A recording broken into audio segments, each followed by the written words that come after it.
Oke, siap.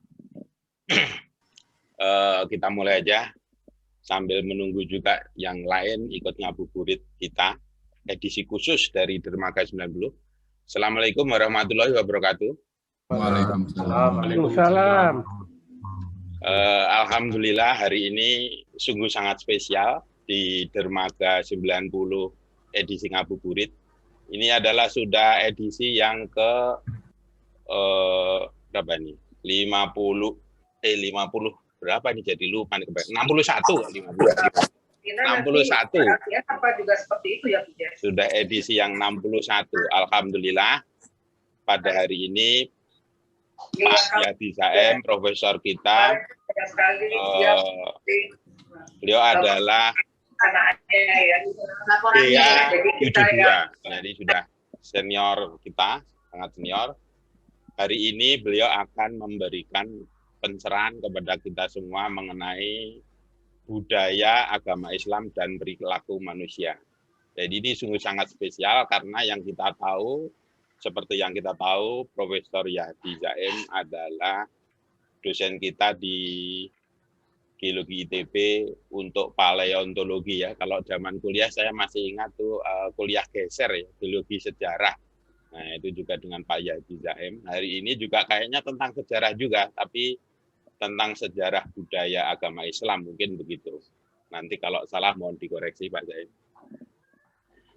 Oke, tidak berpanjang-panjang, saya hanya ingin mengingatkan bahwa Dermaga 90 adalah webinar tapi santai, istilahnya diskusi santai. Jadi nanti pada saat Pak Zahdi memberikan presentasinya, kita boleh berdiskusi langsung, santai saja. Pak Zahdi juga boleh menjawab langsung begitu. Nanti kalau ada kredit atau ada rebutan pertanyaan baru nanti akan kita atur oleh Mas Bos, Mas Bari, dan saya gitu. Oke, kalau begitu silahkan Pak Yadi, kalau silahkan memulainya. Sebelumnya seperti biasanya kalau boleh menceritakan dulu aktivitas selama ini atau CV-nya gitu Pak Yadi, walaupun kita tentunya sudah tahu semua ya, tapi biar afdol begitu. Monggo Pak Yadi.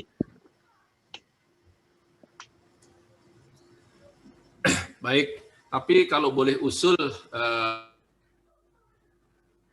Kang Syadi, bagaimana kalau saya presentasi tuntas baru diskusi gitu, supaya nanti, karena materinya barangkali takutnya nggak sampai nanti, jadi bisa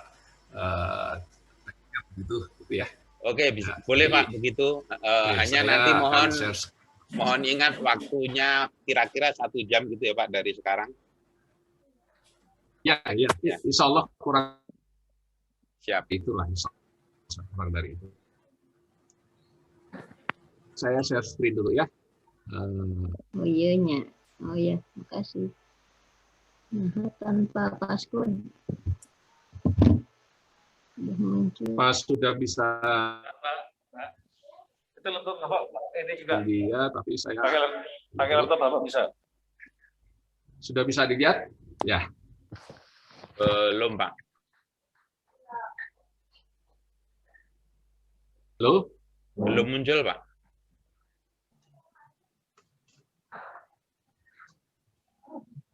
Bentar, mungkin baru loading loh, belum muncul.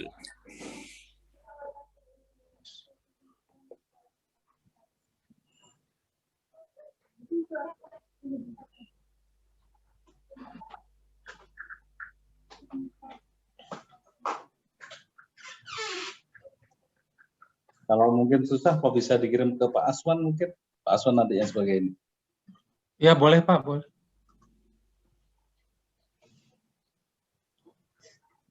Pak Zaim?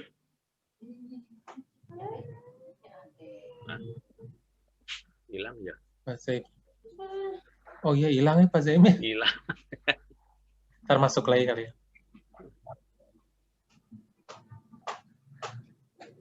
Paling connection-nya nih.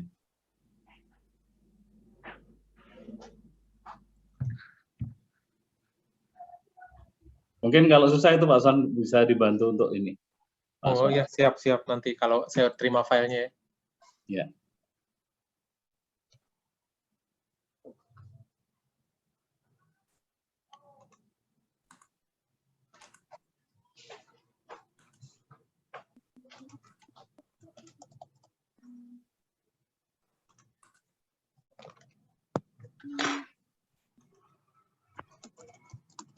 Mbak Lala, pakai laptop Bapak di luar bisa juga.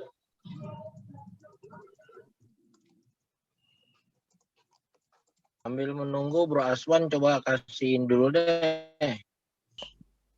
Kira-kira clue-cluenya. Sebentar, saya WA Pak Zaim dulu ya.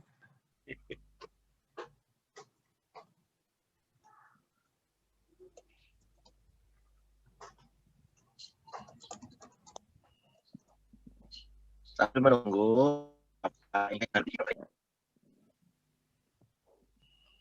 Oh, belum ya? Assalamualaikum. Belum masuk. Waalaikumsalam. Waduh, ada ini nih. Pakar geolistrik. Amin. Mas Agus, gimana kabarnya? Alhamdulillah, baik. Alhamdulillah. Ada. Ini Mas Kamsiadi, Mas Agus sudah di ini belum jadi pembicara? Ini kan lagi bicara sekarang. Sudah masuk. Geofisik dong sama geolistrik. Malu sama Mas Andri. Beliau ke Purwokerto terus itu Mas Imam. Mas Agus. Iya. Sampai juga Gus. Iya. Barusan saya kirim itu pesannya. Ini Pak Jaim masuk lagi. Oh iya.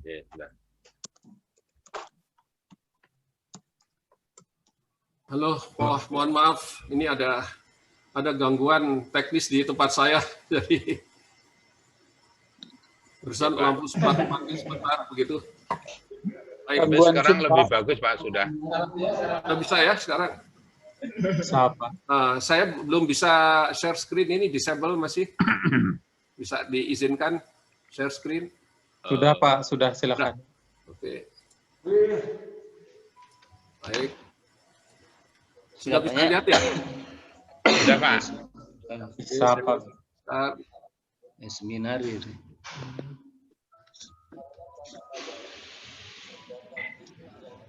Udah bisa Pak, kelihatan Pak.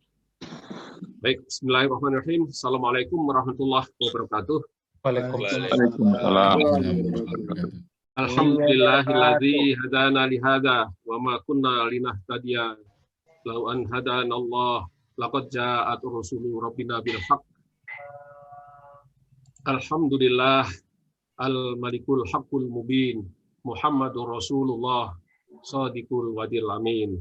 Allahumma sholli ala Muhammad wa ala ali Muhammad kama shallaita ala Ibrahim wa ala ali Ibrahim fil alamin innaka Hamidum Majid. Rabbi shrah li sadri wa yassir li amri wahlul 'uqdatam RT hiji RW 7 Gemuruh. Baik, ini judul saya Budaya Agama Islam dan Perilaku Manusia.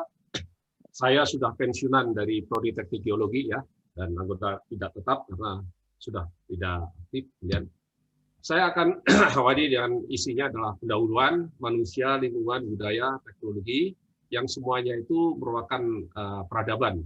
Kemudian kita masuk Islam dan peradaban dan perilaku manusia khususnya kita sebagai umat Muslim. Baik, saya mau awali dengan bahwa teknologi maupun budaya itu seiring lahir ya dari kemampuan berpikir akal manusia. Dan secara anatomis berpikir dan berakal manusia itu secara anatomis berasal dari otak. Dan makhluk yang memiliki otak secara anatomis, maka adalah makhluk yang mampu berpikir dan berakal. Jadi kalau ada mengatakan bahwa hewan tidak punya akal, dia punya insting, wah hewan yang berotak tentu ya. Ini saya tidak sependapat gitu ya. Jadi semua ciptaan Allah yang mempunyai otak, pasti dia punya akal, punya pikiran.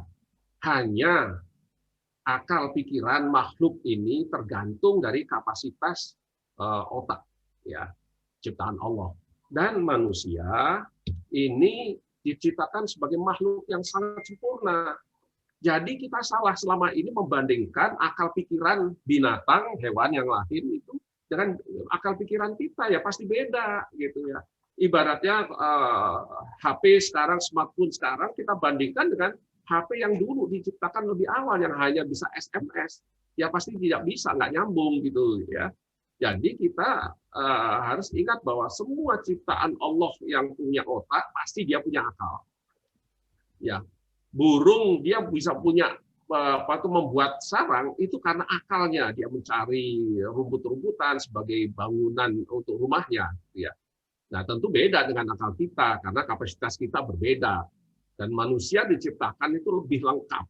Volume dan susunan sel otaknya juga sangat sempurna. Kemampuan dan kecepatan berpikir manusia melebihi kecepatan berpikir makhluk berotak lainnya, ciptaan Allah. Jadi kecepatan berpikir kita berbeda dengan kecepatan berpikir kerbau misalkan begitu, karena volume dan susunan sel-sel otak kita berbeda, sangat berbeda. Jadi semua ciptaan Allah yang berotak pasti dia berakal, hanya saja berbeda. Nah kalau kita lihat Al-Baqarah contohnya dari awal penciptaan, ya tentu semua sudah sangat paham ini ya. Kalau kita ayat Baqarah 31, ya. Dan dia mengajarkan kepada Adam nama-nama benda seluruhnya, kemudian mengemukakannya kepada para malaikat, lalu berfirman, ini dialog kepada malaikat, sebutkan kepadaku nama benda-benda jika kamu memang orang-orang yang benar. Orang-orang dari sini adalah malaikat, tentu karena berkata kepada malaikat, mengemukakan pada malaikat. Mereka menjawab, malaikat, Maha Suci Engkau, tidak ada yang kami ketahui selain dari apa yang telah Engkau ajarkan pada kami. Nah, tapi begitu manusia berfirman, hai Adam, manusia, beritahukan kepada mereka nama-nama benda.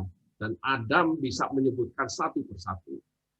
Nah ini karena kelebihan dari akal yang diberikan Allah terhadap manusia, ya karena susunan fisik termasuk otaknya itu sangat berbeda yang diberikan pada malaikat maupun pada iblis, jin. Ya. Kemudian sujudlah kamu kepada Adam, kecuali iblis, malaikat sujud, kecuali iblis.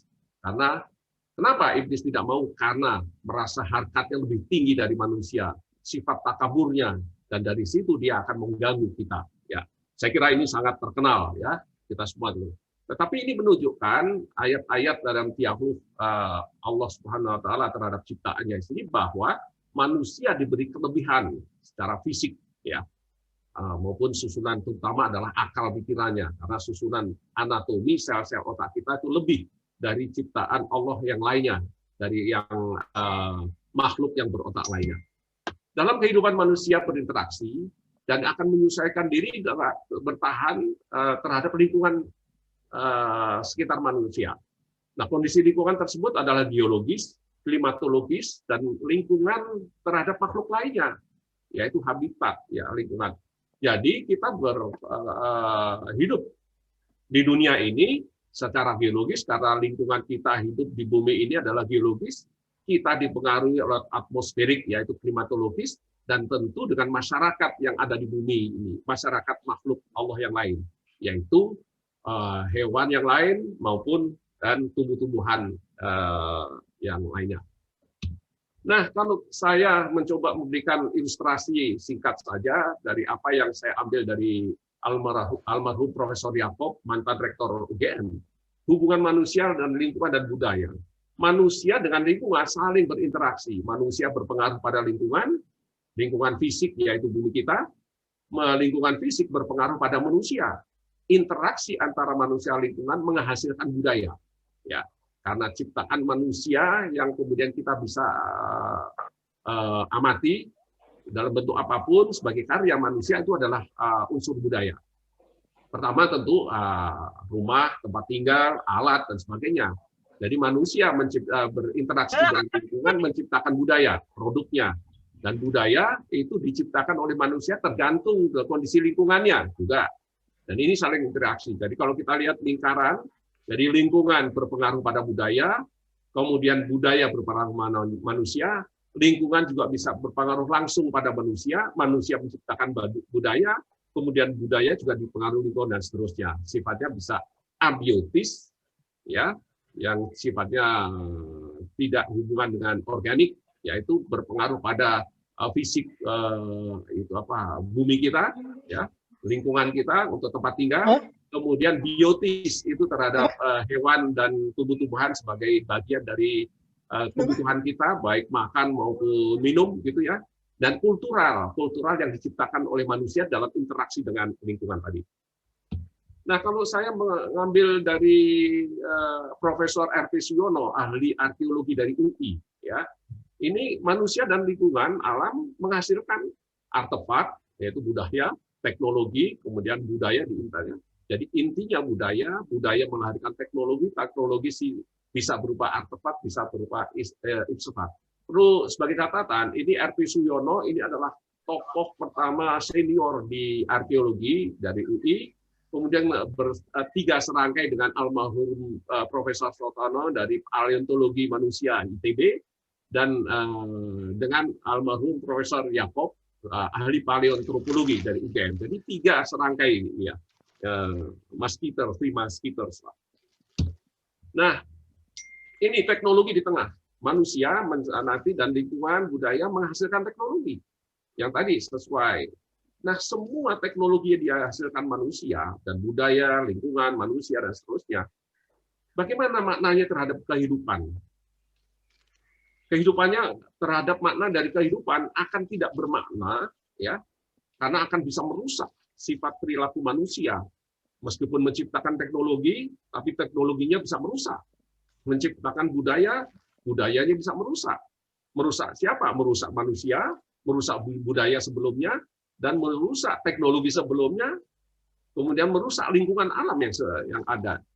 Kecuali satu, semua ini bingkai ini menjadi bisa tidak merusak kalau ya dilingkupi oleh kaidah-kaidah agama sebagai sebagai kontrol. Karena di dalam agama itu banyak sekali hal-hal yang mengingatkan kita bagaimana berperilaku baik tentu ya. Sehingga kalau nanti kaitan budaya, teknologi, manusia ini melahirkan peradaban. Ya, nah, peradaban akan maju, akan bermakna apabila berkaitan nanti dengan agama. Nah, saya sekarang masuk manusia, lingkungan, budaya, dan teknologi. Ini melahirkan peradaban. Saya akan mulai sedikit riwayat peradaban lah, ya, supaya anda ingat lah kalau dulu masa kuliah paleontologi, geologi sejarah, ya, saya awali dengan mengingat dulu peradaban prasejarah. Kita mengenal ada prasejarah, yaitu saya ringkas dari dua periode, yaitu Paleolitikum dan Neolitikum, zaman batu tua, zaman batu muda. Wilayah penyebarannya hampir seluruh dunia, Afrika, Asia, dan Eropa. Paleolitikum umurnya sekitar 4-3 juta tahun sampai 100.000 tahun yang lalu. Manusianya siapa? Dari mulai Australopithecus sampai Homo erectus atau Pithecanthropus yang banyak orang mengenal, sampai dengan manusia Homo sapiens, cikal bakal manusia kita sekarang ini. Lingkungannya bagaimana? Ruang terbuka, hutan, savana, dan harus dekat sumber air untuk kehidupan, dengan interaksi dengan hewan dan tumbuh-tumbuhan untuk kebutuhan makan, ya, karena masih memerlukan makan itu hewan dan tumbuh-tumbuhan.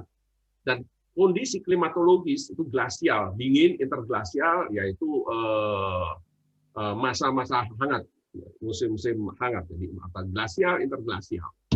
Kemudian budayanya apa yang terjadi? Hidup mengembara, sebagian besar soliter. Belum punya keluarga sebagian besar, hanya kecil yang punya keluarga. Cara reproduksi ketemu kebutuhan biologis, setelah itu pisah. Si laki-laki tidak tahu bagaimana nasibnya istrinya gitu ya. Bagaimana kita tidak tahu ya. Tapi itulah ya, budayanya masih budaya yang sifatnya soliter, pengembara begitu ya. Dan berburu, belum berpakaian, belum mengenal tulisan, populasi masih sedikit. Teknologinya, alat batu masih. Dengan tipologi kalau di Afrika disebut Oldowan, di Eropa Acheulean, Mousterian, Aurignacian, kemudian di Indonesia ada tipologi Pacitanian. Ini jenis-jenisnya. Ya, kalau kita mengenal parang, golok dan sebagainya, kalau batu itu kapak genggam, kapak penetak, bifasial, flake atau scraper, servibila. Itu adalah jenis-jenis alat batu yang dikenal. Kemudian peradaban prasejarah zaman yang muda, Neolitikum, sekitar 100.000 tahun yang lalu sampai 10.000 tahun yang lalu.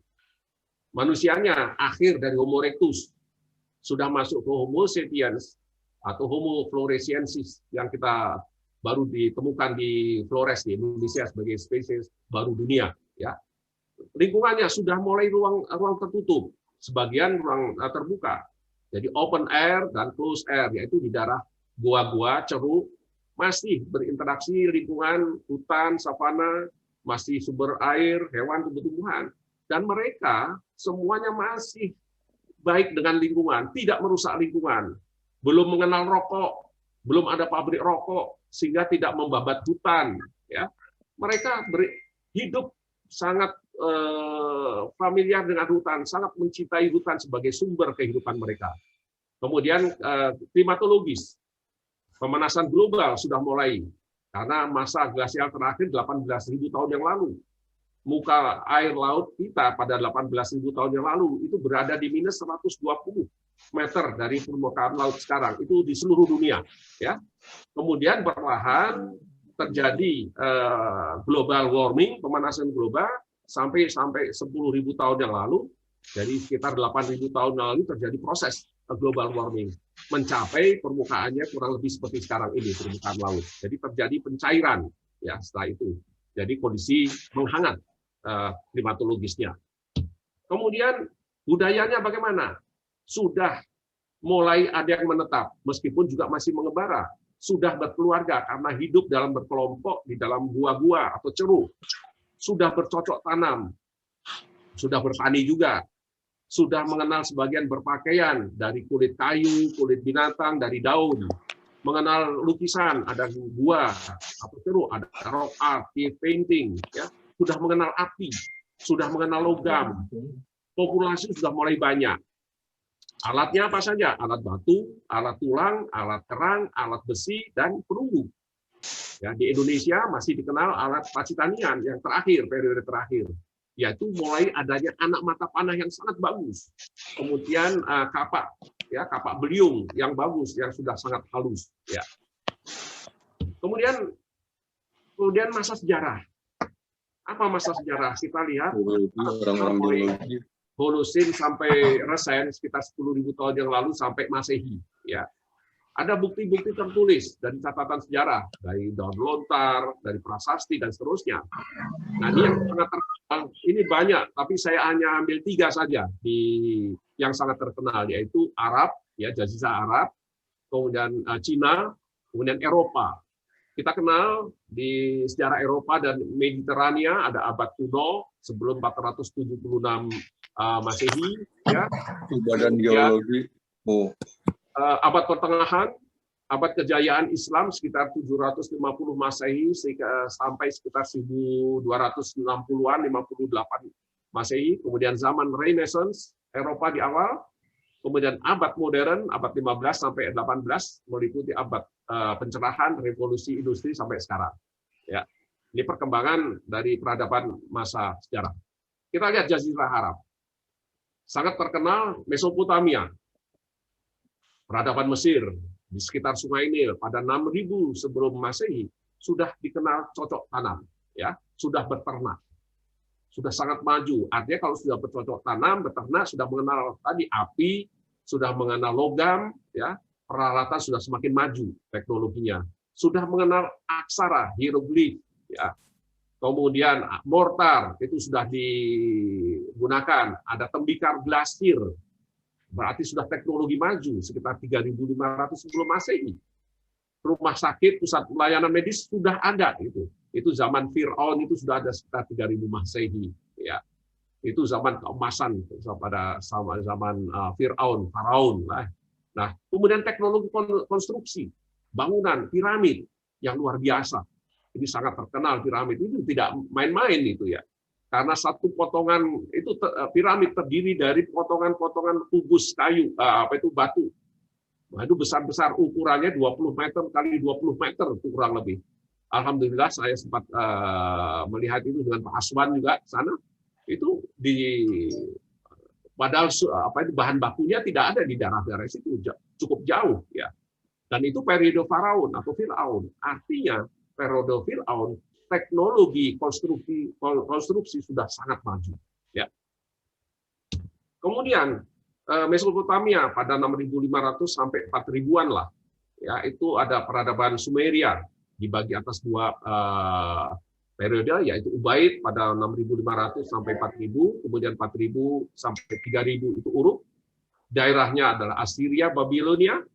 Kemudian di sana sudah ditemukan sisa-sisa batu bata, artinya sudah ada teknologi batu bata. Kemudian ada roda, ada bajak, ada gerabah. Ya. Itu pertama kalinya ditemukan dalam sejarah. Bangsa Sumeria bercocok tanam di kawasan yang sangat subur, yaitu di lembah sungai Eufrat dan Tigris.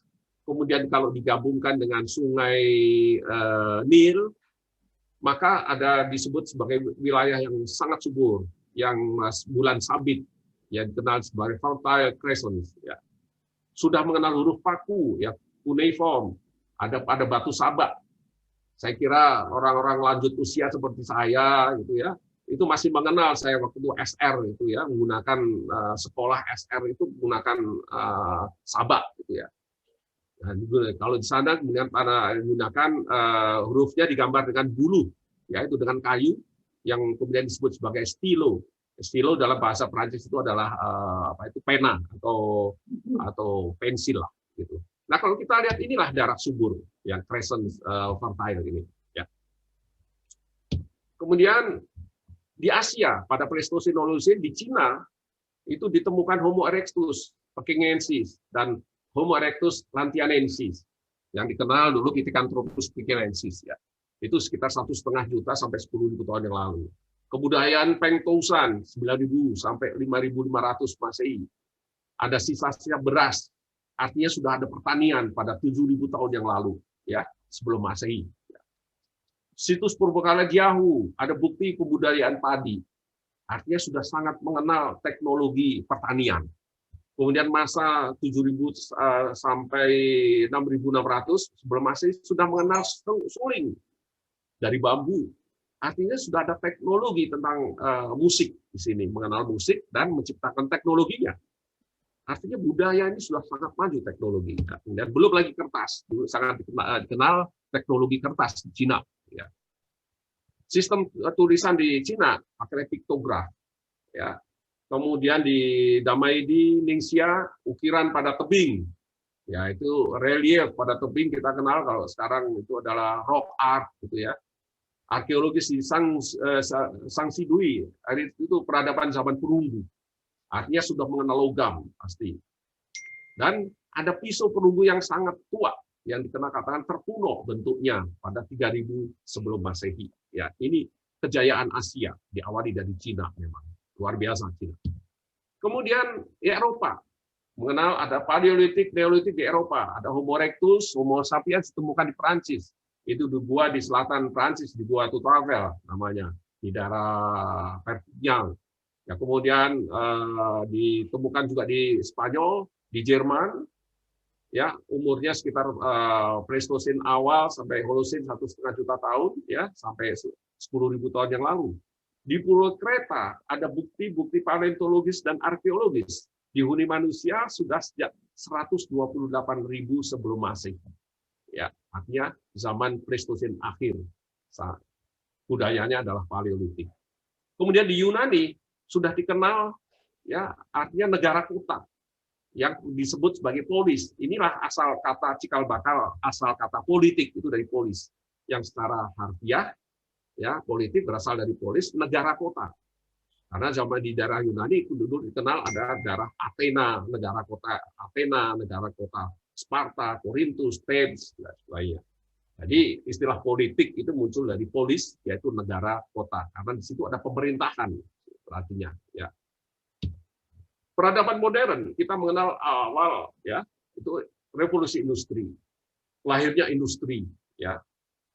Apa industri? Melahirkan mesin-mesin, alat produksi mesin untuk pabrik-pabrik, alat transportasi otomotif, eksplorasi energi migas, batu bara. Peralatannya itu semua dari industri. Tidak mungkin orang eksplorasi migas batu bara kalau tidak alat-alat. Dan alat itu diciptakan dari industri. Industri diambil dari sumber daya alam lagi. Jadi muter saja di situ. Kemudian elektrik, lampu ditemukan, radio komunikasi ditemukan, peralatan perang, senjata, peralatan perang dan lainnya. Ya, itu di awal di revolusi industri karena dibutuhkan awal-awal dunia kita adalah perang dunia pertama. Itu ya. Kemudian abad pertengahan itu perkembangan teknologi dan keilmuan, mulai maju keilmuan. Kemajuan di bidang kimia dan fisika atom kita mengenal, akhirnya digunakan untuk perang, yaitu kita kenal semua di bom atom, keilmuan, energi nuklir, untuk medis, untuk rekayasa pertanian, semua itu hasil pengembangan teknologi dan keilmuan di bidang pertanian, kimia, dan fisika. Kemudian teknologi ruang angkasa, yang sampai sekarang, bioteknologi untuk pertanian tadi, untuk tanaman buah, untuk cloning, bayi tabung, senjata biologi, semua itu lahir dari perkembangan teknologi dan saintifik. Tidak bisa lepas. Teknologi adalah produk akhir dari pemikiran-pemikiran keilmuan. Jadi diawali adalah basic ilmunya adalah keilmuan, kemudian aplikasinya adalah teknologi, melahirkan teknologi. Masa kini, teknologi informasi digital, saya tidak tahu, nanti kalau kita menggunakan revolusi dari Alvin Toffler, ini revolusi keempat, apa ini namanya nanti? Ya, kemajuan bidang kimia, fisika, elektroinformatika, dan nanoteknologi. Kita mengenal sekarang teknologi informasi, kecepatan penyampaian informasi yang sangat luar biasa. Perkembangan media sosial, teknologi informasi tadi bisa menembus batas administrasi negara atau wilayah, dan ini membawa dampak hukum, politik, dan sosial dan budaya, gitu ya. Ya. Kemudian, nah itu tadi, bagaimana kalau kita lihat masukkan perkembangan teknologi digital hingga sekarang ini pada sejarah sivilisasi dari Alvin Toffler. Alvin Toffler membagi 3 gelombang, revolusi agrikultur, pertanian, kemudian revolusi industri tadi, ya, karena semua diproduksi secara massal, mass production, mass distribution, mass consumption, mass education, mass media, dan media juga secara massal. Pendidikan juga massal. Dulu itu kalau kita lihat Plato, Aristoteles, ya, kemudian Socrates, pendidikannya itu individu kan, tidak dalam sekolah formal, ya, dalam bentuk massal. Nah, sekarang pendidikan massal, minimal 10 orang, 20 orang satu kelas gitu. Dan kemudian gelombang ketiga, information technology revolution, revolusi teknologi informasi. Ini sudah disinyalir oleh Alvin Toffler. Tetapi sekarang sudah berubah perkembangan dari teknologi informasi yang keempat, yaitu sudah teknologi apa? Smart lah. Ya 1,6 mungkin atau 1,5 gitu ya. 1,5, maaf, bukan koma ya. 1,5, 1,6, 1,4 ya. Teknologi informasi, pengembangan dari teknologi informasi. Kita sekarang mengenal e-cloud, ya smart city dan lain sebagainya. Entah smart apalagi gitu ya. Nah, sekarang bagaimana Islam dan peradaban? Saya akan masuk di sini ya. Kita lihat perkembangan peradaban Islam itu periodisasinya 622 sampai 632 zaman Rasulullah Muhammad SAW. Beliau wafat 632, kemudian 661 masa Khulafaur Rasyidin. Dan 661 sampai 750 kekhalifahan Umayyah. Pada masa-masa tersebut kita mengenal benar lahir ulama-ulama besar. Imam Syafi'i, Hambali, Maliki, dan Hanafi. Beliau adalah ahli spiritual dan filosofis, ya filsafat, ahli filsafat. Tetapi filsafatnya ke arah spiritual Islam. Beliaulah yang mengumpulkan merawi apa-apa yang disampaikan oleh Rasulullah SAW. Kita mengenal nama-nama perawi hadis, Al-Bukhari, Muslim, At-Tirmidzi, dan Abu Daud. Ya, itu adalah periode dia itu. Ya. Kejayaan Islam pada tahun 700 sampai 1400. Kita banyak, kalau disebutkan satu-satu ini, saya beberapa saja ya. Jabir bin Hayyan, ahli kimia, Al-Khawarizmi, Al-Batani, astronomi, matematika, Ar-Razi, Ibnu Sina. Nah, ini Ibnu Sina ini banyak orang mengenal sebagai ahli kedokteran, ya, atau tabib lah orang mengenal. Padahal beliau ini juga ahli biologi, ahli ilmu alam, natural science. Ya, Ibnu Sina ini yang memberikan dasar-dasar mengenai ketidakselarasan mengenai soil, membagi soil. Ibnu Sina, ya, orang geologi sebenarnya. Ya, kemudian kita mengenal Sabit bin Qurrah, kedokteran dan teknik. Kemudian Al-Ghazali, ahli filsafat, kemudian juga sebagai spiritual di kalangan kita yang sangat terkenal. Nah, pada abad 15 Islam mengalami kemunduran dari perkembangan ilmu dan teknologi. Namun pengembangan berkembang dan cakupan wilayah semakin meluas sampai ke Asia Tenggara. Tetapi dalam ilmu dan pengetahuan teknologi itu surut. Pertanyaannya mengapa demikian sampai sekarang itu dunia Islam. Yang maju adalah dunia Eropa, dunia Romawi, Yunani berkembang. Nah, jawabannya tuh nanti bapak-bapak sekalian, kita semua yang bisa merasakannya. Baik. Sekarang saya masuk perilaku manusia, dalam hal ini Muslim tentu ya. Sekarang bagaimana perkembangan sikap Muslim menghadapi perkembangan ilmu teknologi. Islam mengajarkan umatnya untuk tidak berdiam diri. Sifat dinamis, aktif, termasuk harus menggunakan akal pikirannya untuk memahami berbagai fenomena alam semesta ini.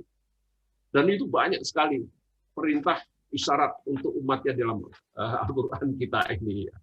Hanya saja sejauh sebanyak mana umat Islam ini menggali ilmu pengetahuan dari kitab suci. Yang saya dengar malah orang-orang yang non-Muslim banyak menggali dari Al-Quran, kemudian diterapkan di dalam perkembangan teknologi. Ya, Islam ini bagaimana? Gitu ya. Ya, tidak seluruhnya pasti, tapi secara mayoritas kita ini perlu pertanyakan hal seperti ini. Sebagai contoh saja, ini sebagai untuk evolusi dalam kitab suci Al-Quran. Ini sangat sensitif, tapi saya memberanikan diri ini. Karena saya membaca beberapa surat ini, kaitannya saya bisa maknai ke dalam aspek evolusi. Silahkan Anda boleh percaya atau tidak terhadap apa yang saya uraikan, itu hak Anda. Tapi saya memaknainya, dan ini tidak melarikan saya untuk menjadi kufur iman, tidak. Justru memperkuat iman saya. Karena sebenarnya Allah Subhanahu wa Ta'ala sudah mengisyaratkan adanya ini. Dan saya sebagai orang yang pelajari paleontologi mendapat pencerahan dari Al-Quran sebenarnya. Karena semuanya ada di dalam paleontologi, dalam evolusi. Sayangnya orang Islam tidak mau menggali itu. Kalau mau menggali ini, maka ahli evolusi itu bukan orang non-Muslim. Harusnya orang Islam yang menjadi tokoh ahli evolusi, bukan Darwin lagi harusnya. Tapi inilah kenyataannya. Oke, kita lihat satu persatu. Al-Baqarah 28. Bagaimana kamu ingkar pada Allah, padahal kamu tadinya mati. Dan dia, Allah dalam ini, menghidupkan kamu. Kemudian dia mematikan kamu dan menghidupkan kamu kembali. Ini, saya lanjutkan dulu. Dan juga dua surat ini kemudian kita diskusikan. Dan apakah mereka tidak memperhatikan bagaimana Allah memulai penciptaan makhluk? Kemudian dia mengulanginya kembali. Sungguh yang demikian itu mudah bagi Allah. Apa maknanya? Kalau memulai penciptaan makhluk kemudian mengulanginya, itu tidak sekali jadi. Tadinya mati, menghidupkan kamu, mematikan kamu, menghidupkan kamu kembali. Selama ini dimaknai, dan itu tidak salah. Saya tidak menyatakan ini salah. Pemaknaan ini, penafsiran ini. Yaitu, tadinya mati dari sperma dan ovum, kemudian menghidupkan kamu, ada ruh, menjadi embrio, jabang bayi, lahir, kemudian mati, masuk kubur, dan dihidupkan kembali pada saat dibangkitkan pada zaman kiamat. Itu luar biasa penafsiran itu dalam syariat. Memang demikian. Tetapi kalau kita tafsirkan dalam bentuk lain, apa tidak bisa? Bahwa kalau tadinya mati, apakah ovum dan sperma itu mati, zat mati? Tidak. Kalau itu zat mati, maka tidak akan terjadi pembuahan. Itu adalah zat hidup, tapi ini adalah kiasan dari Allah. Yang tadinya mati karena tidak bernyawa. Tapi sebenarnya dia sebagai sel, dia itu bernyawa. Berasal dari laki-laki dan perempuan. Gitu. Nah, ini kita maknai sekarang bagaimana Allah mulai penciptaan makhluk, mengulanginya kembali. Itu tidak sekali. Jadi tidak sekali jadi, gitu. Ada proses dalam ini. Kita lihat Yunus, dialah Allah dalam ini mau yang memulai penciptaan makhluk, kemudian mengulanginya dan menghidupkannya kembali setelah dibangkitkan. Ar-Rum 1927, ya, mengeluarkan yang hidup dari yang mati, mengeluarkan yang mati dari yang hidup, dan menghidupkan bumi setelah mati. Apa? Kiamat barangkali. Dan seperti itulah kamu akan dikeluarkan. Kemudian Ar-Rum 27, memulai penciptaan, mengeluarkan kembali. Oh maaf, tadi mulai lagi. Nah, kalau ditafsirkan tidak dalam konteks tadi, ya, tetapi dalam konteks evolusi. Allah menciptakan makhluk A, kemudian terjadi diulangi lagi, ada kepunahan, dimatikan. Dari yang masih sisa hidup, kemudian mengalami evolusi karena adaptasi, menciptakan makhluk baru, spesies baru, atau genus baru, whatever lah. Yang punah akan mati, kemudian muncul kehidupan baru, kemudian berulang-ulang seperti ini. Apakah kalau menafsirkan yang demikian ini kemudian menjadi hal yang kemudian tidak beriman? Tidak. Justru manusia belum bisa, kalau maaf kalau saya pakai ini ya, ini kita itu tidak bisa untuk di sini. Siapa di sini? Manusia belum bisa. Evolusi itu baru bisa setelah ada barangnya dari fosil, dalam hal ini dari paleontologi dipelajari. Ada bukti-bukti evolusi ya, ke atas di sini ya. Kemudian di bawah nggak tahu sampai sekarang. Justru inilah kekuasaan Allah itu ada di sini. Ya. Inilah kekuasaan Allah itu ada di sini. Di sini manusia tidak bisa sampai sini. Kita belum tahu bagaimana. Allah menyuruh kita memikirkan ciptaannya, termasuk evolusi ini, perkembangannya, makhluk-makhluk ini. Tetapi jangan kita memikirkan bagaimana Allah, bagaimana nyawa itu diciptakan. Tidak, manusia tidak akan mampu. Jangankan itu, memikirkan ciptaannya saja, biologi, astronomi, kemudian meteorologi, biologi, dan seterusnya. Laut itu kering, tumbuh-tumbuhannya itu habis untuk kita gunakan sebagai catatan, ya. Karena ketidakmampuan manusia begitu luasnya ilmu Allah itu. Jadi yang bisa disampaikan Allah itu pada manusia itu kecil sekali. Sehingga ke bawah ini kita tidak tahu siapa. Inilah kekuasaan Allah justru ada di sini. Apakah kita di sini menjadi ingkar?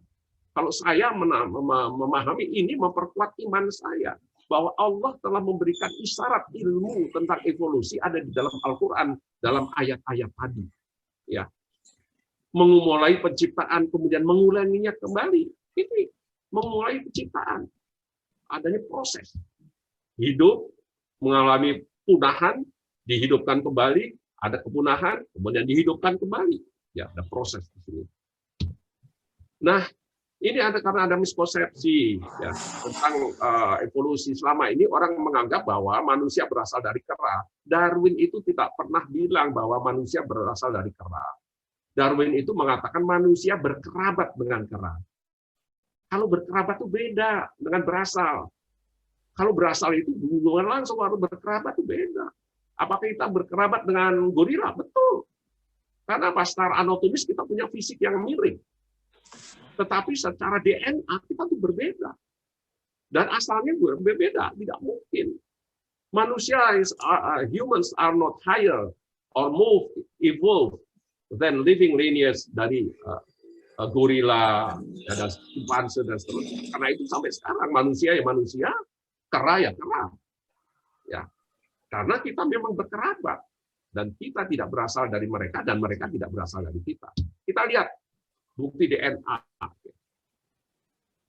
Bukti DNA tidak membuktikan bahwa kita itu sama dengan mereka, dengan binatang yang namanya hominid, yang lain hominin ya.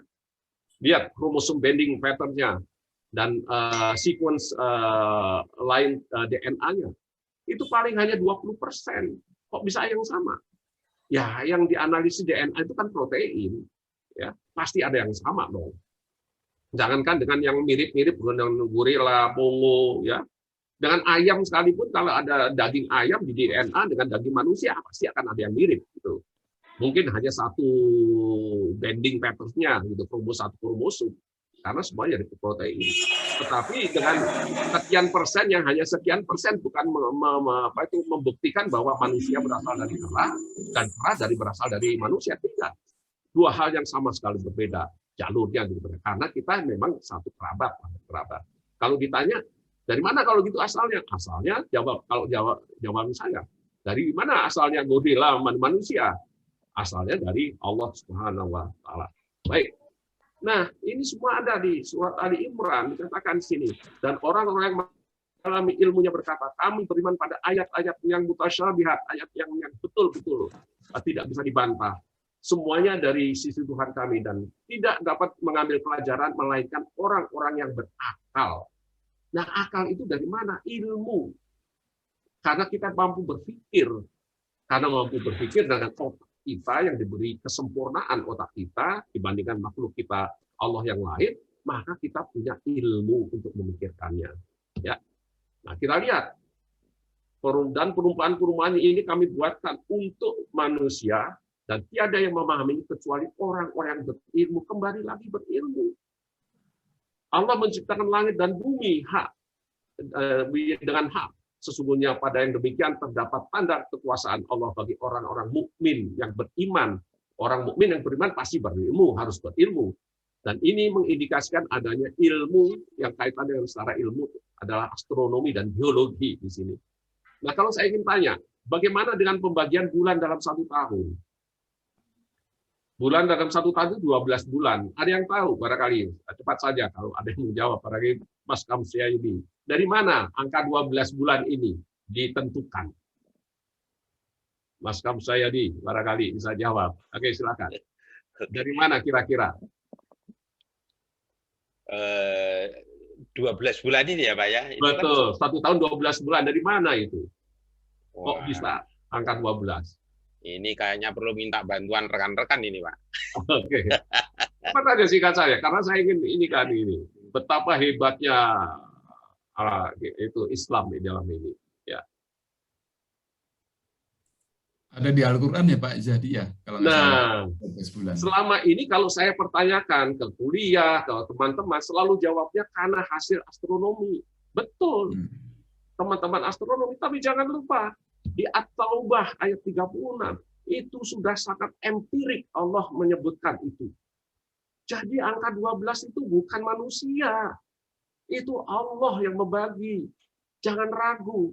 Nah, kemudian manusia secara astronomi mengkaji ayat-ayat ini dan bisa memberikan kaidah bukti secara ilmu.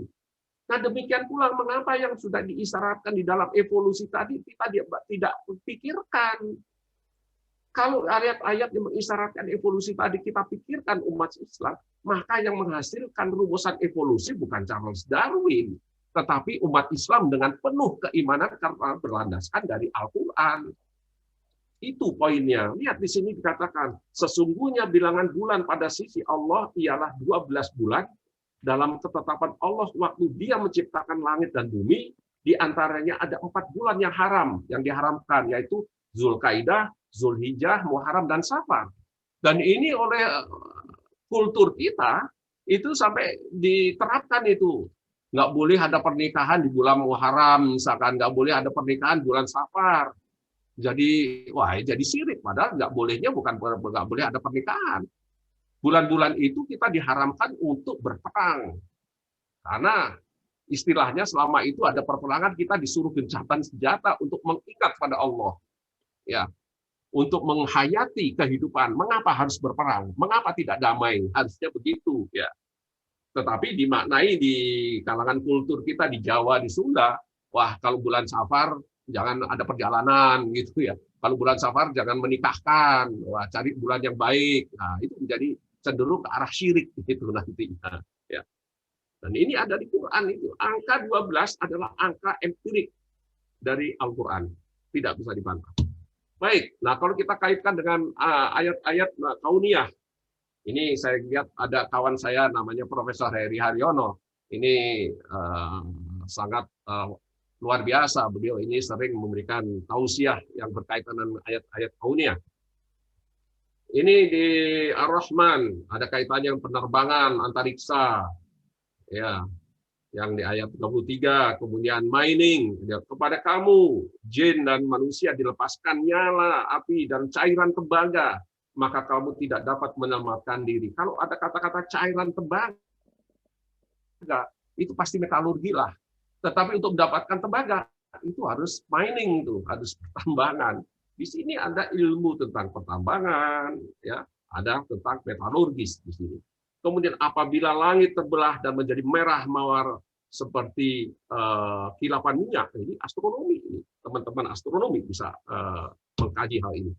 Kemudian tidak kamu melihat bahwasanya Allah menurunkan hujan dari langit, lalu kami hasilkan dengan hujan buah-buahan dan semuanya. Itu adalah meteorologi, pertanian.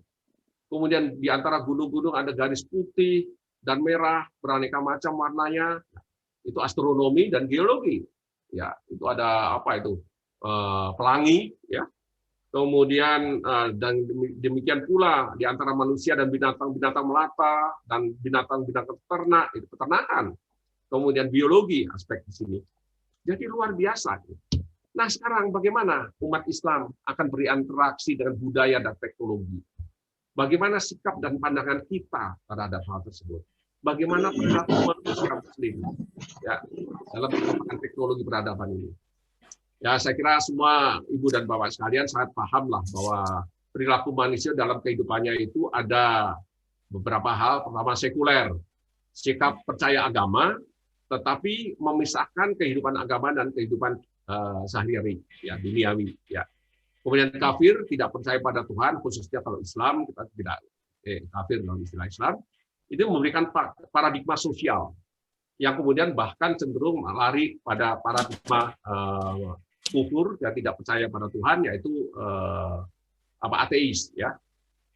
Ideologi sosialisme menafikan eksistensi agama sama sekali. Ya, ini saya ambil juga dari penulis Ilmi tahun 2012, ya. Kemudian kalau kita lihat keimanan Islam itu tidak memisahkan agama dan kehidupan sehari-hari, termasuk budaya dan teknologi. Paradigma Islam memandang bahwa agama Islam adalah dasar pengaturan hidup manusia. Ya. Akidah Islam menjadi inti dalam hidup. Nah, ini ada di surat yang sangat terkenal Ali Imran. Ya. Innamal mu'minuna alladzina idza dzukirallahu wajilat qulubuhum wa idza tuliyat alaihim ayatu zadatuhum imanan wa ala rabbihim yatawakkalun. Ya. Jadi sesungguhnya dalam penciptaan langit dan bumi, ya, sungguh berkati sarana itu bagi orang-orang yang berakal.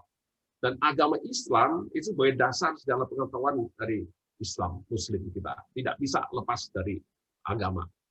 Karena itu saya mencoba merumuskan dari James Hutton. Saya menyitir dari James Hutton bahwa ada hablum minallah, hablum minannas.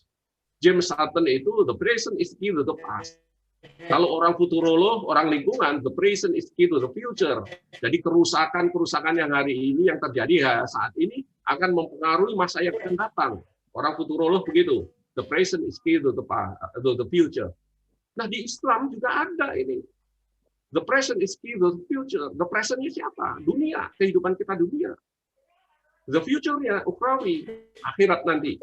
Yaitu hablum minallah dan hablum minannas. Saya coba membuat suatu rumusan dengan kurva antara hablum minallah dan hablum minannas. Kita lihat sini. Ke arah garis vertikal, ini adalah ukhrawi spiritual iman. Ya. Sedangkan ke arah vertikal itu, ke arah horizontal, ini rasional duniawi material. Di antara dua itu, di atas hablum minallah, di bawah yang horizontal hablum minannas. Di antara keduanya adalah kehidupan. Inilah dasar prinsip dasar Islam. Hablum minallah, hablum minannas. Kita coba lihat bagaimana kehidupan kita.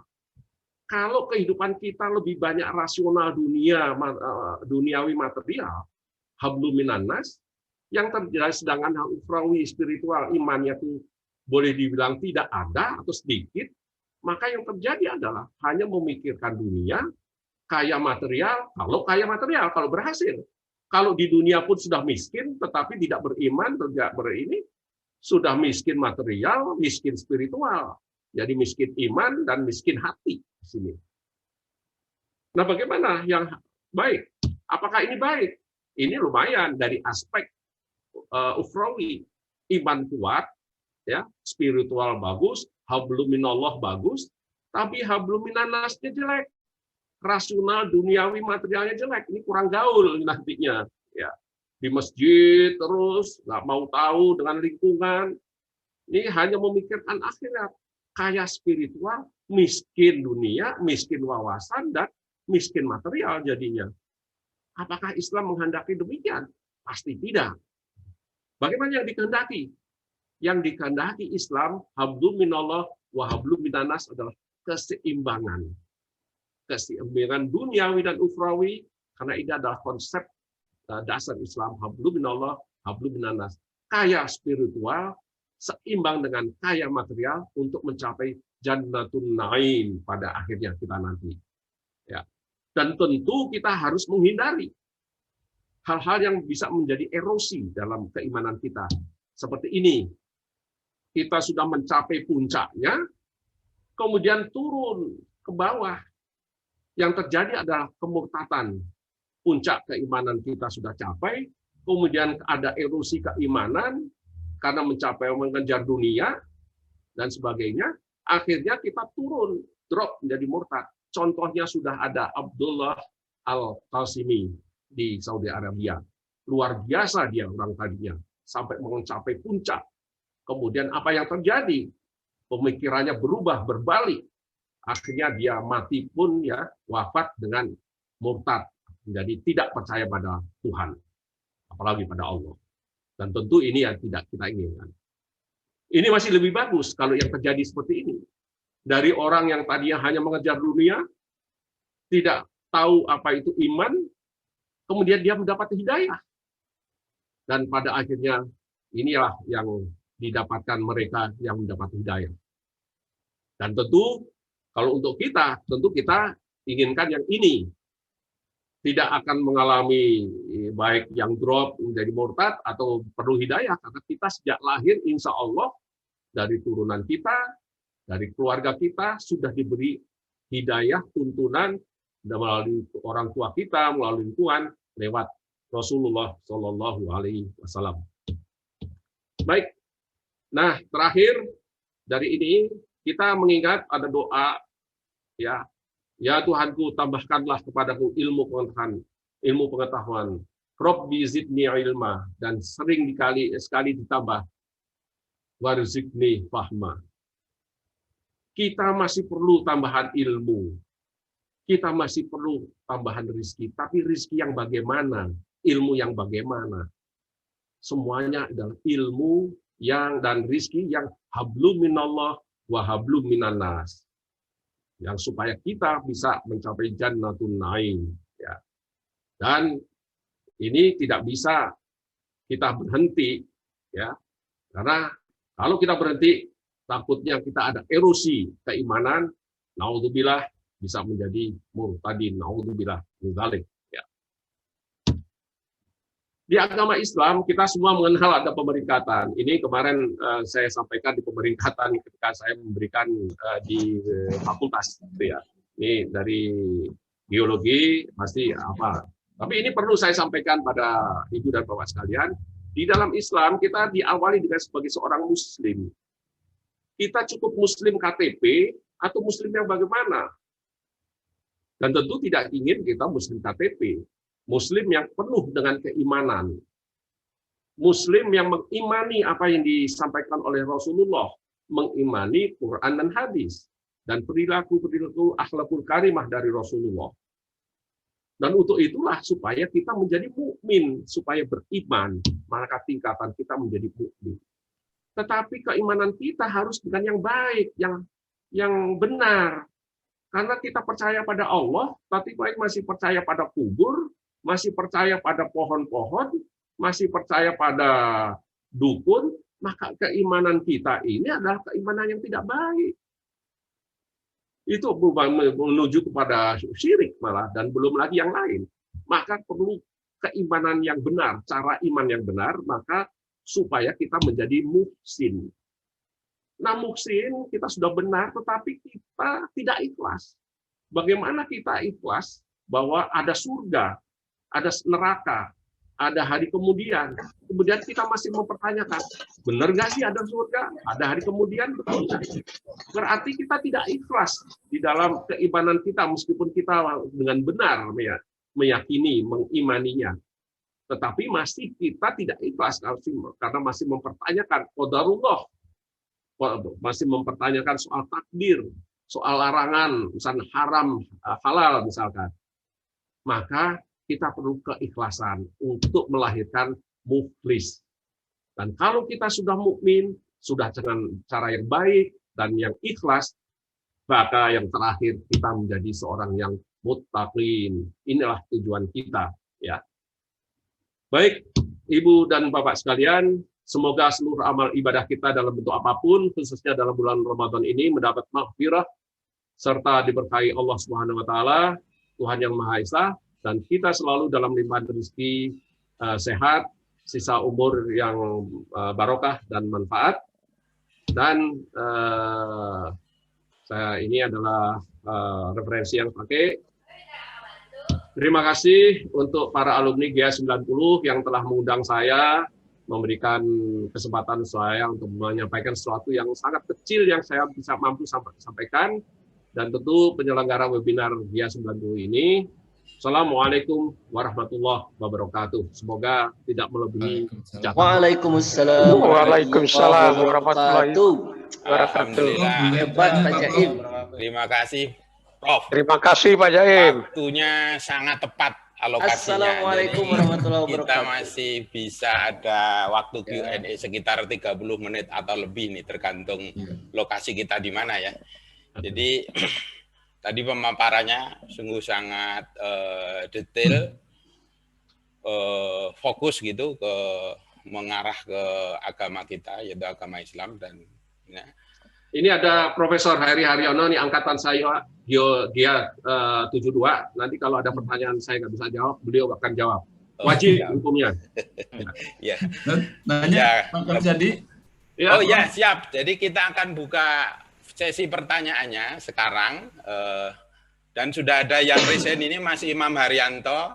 Sambil menunggu yang lain, kalau mau menanggapi atau bertanya silahkan resign, nanti kita akan panggil untuk langsung bertanya ke Pak Profesor Yadi Zaim. Monggo kesempatan pertama Mas Imam. Terima kasih. Nanti dari Pak Beni ya Pak. Mas Kabjadi. Siap Mas Beni. Ini penamanya. Assalamualaikum warahmatullahi wabarakatuh. Waalaikumsalam. Jadi mendengarkan paparan Prof. Jadi ini sekarang jadi ini ya Prof yang ustadznya. Jadi jauh yang Ustadz itu Pak Heri Haryono itu. Oh, itu betul itu. Itu Gus Ustadz. Saya jadi ingat waktu kuliah dulu dan waktu bimbingan terutama Pak Jadi. Ada saya memori yang lalu. Ya. Pak Jadi mungkin tadi saya ingin bertanya aja ketika Pak Jadi menyampaikan mengenai ada apa namanya sisi yang vertikal dan horizontal. Nah, kemudian tadi kan Pak Jadi menyatakan bahwa kita sebaiknya itu seimbang kan antara spiritual dan kemudian juga dunia gitu. Nah ini apakah seimbang itu katakanlah kan usia kita semakin bertambah gitu ya? Atau misalnya ketika umur kita bertambah maka kotaknya itu nggak lagi seperti kotak ya, tapi squeeze ke apa namanya ke vertikal gitu Pak Yadi. Terima kasih Pak. Terima kasih Pak Ustadz. Assalamualaikum warahmatullahi wabarakatuh. Baik, saya kembalikan, masih sudah bisa lihat lagi ya ini? Sudah Pak, monggo langsung Pak. Ini aja lah. Jadi begini Mas Imam ya, tujuan kita itu pasti akan ke sini yang baik, dan ini harus konsisten. Ya, tapi maintain konsistensi ini yang nggak gampang gitu kan. Ya. Memaintain apakah kita lebih condong kepada kehidupan duniawi, ya katakanlah misalkan ada beduk kita tinggalkan harusnya begitu, tapi nanti dulu lah, ini kerjaan belum selesai, itu kan lebih duniawi gitu kan. Nah, sehingga skala ini kita turun naikkan nanti. Anda di mana turun naikkan itu nanti? Di mana posisi kita? Naudzubillah, apakah pada posisi seperti ini atau seperti posisi ini? Ya.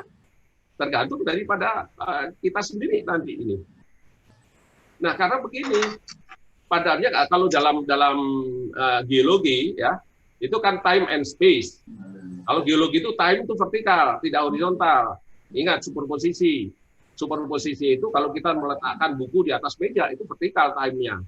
Tidak mungkin kita meletakkan horizontal seperti buku di rak. Buku di rak kalau ditanya kapan saya mulai meletakkan buku, nggak ada yang bisa jawab. Karena bisa dari kiri, bisa di tengah, dari kanan. Jadi time tidak pernah horizontal kalau dalam geologi. Karena itu orang ngebor dan sebagainya itu selalu vertikal gitu ya. Karena susunannya seperti. Nah, time kalau waktu itu adalah vertikal dan ruang itu horizontal. Ruang horizontal itu maknanya sama dengan waktu di mana, yaitu ruang duniawi, di mana letak kita, sampai di mana. Sedangkan waktu vertikal itu adalah hablum minallah. Karena umur kita mengejar umur, waktu terus kita terkejar mana? Kita menjalannya makin ke atas makin tua kan? Makin tua berarti mendekati ajal kan? Nah kalau mau mendekati ajal mana yang kita mau kejar? Banyak kan orang yang umurnya menengah ke atas gitu ya, itu justru mengejarnya tuh ke sini kan, kurva ini. Padahal harusnya kurva ini dikejarnya ketika masih muda, dari masih muda, sehingga konsisten terus gitu ya. Nah sekarang Anda pada posisi mana? Silahkan Anda mengadjust ya, mengatur posisi Anda pada kurva ini begitu. Ya. Saya kira itu yang jawaban saya. Mudah-mudahan memuaskan. Ya. Oke, siap. Oke, selanjutnya tadi sudah ngantri tuh Mas Beni, mau bertanya atau menanggapi ini, silakan Mas Beni. Siap, enggak. Assalamualaikum warahmatullahi wabarakatuh. Waalaikumsalam, Kang Beni. Ini ya. Ustadz di kompleks saya ini, teman-teman. Ya, ini DKM masjid saya nih, Al-Karomah. Silakan, ya. Kang Beni. Baik, Bapak-bapak, terima kasih atas kehormatan ya. Ini merupakan suatu kehormatan seorang. Punten, Bapak-bapak sekalian, saya bukan ketua DKM, saya hanya marbot ya. Hanya marbot masjid di Masjid Al-Karomah, kebetulan masjidnya di daerah Pak Kiai Haji Profesor Yahdi Jaim. Saya alhamdulillah sangat merasa bangga sekali mendengarkan kajian pada kesempatan sore hari ini. Yang pertama, saya bisa mendapatkan pengalaman dari materi ini, kemudian bisa melihat sosok Pak Jaim ini seperti apa. Karena yang kita tahu itu di sini hanya dosen, kemudian memberikan mata kuliah sesuai dengan bidangnya. Tetapi alhamdulillah subhanallah sekali, kemarin saya sampai keliweran mencari untuk penceramah, untuk khotib, ya di mana-mana sangat susah sekali. Ternyata potensi besar yang ada di wilayah kami di sini di Saleno ternyata ada, Pak Profesor Yahdi Jaim. Terima kasih atas ilmunya Pak Yahdi Jaim.